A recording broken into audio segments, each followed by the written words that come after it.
Okay.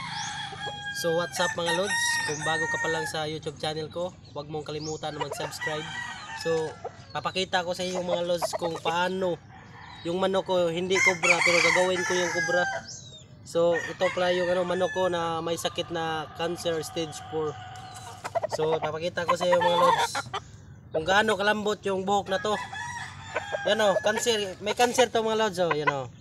Oh, sobrang lambot to. Ito mga lods, tingnan mo mga lods, yung ulo mga lods. May parang ano na lods, mga kubra. Kubra. Ano? Naging kubra yan mga lods.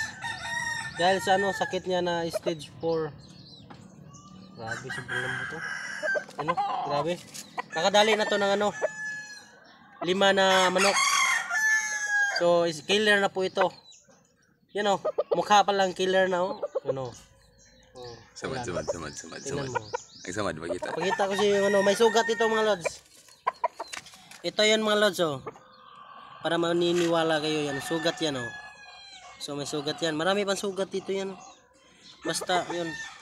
Ito kubra, naging kubra yan o. Kita yung kubra ulo o. Wow o. Tingnan mo. Tatanggalin ko. Sobrang lambot o.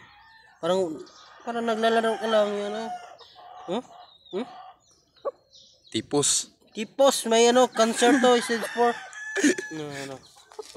Stage 4. Stage 4 yan mga lods.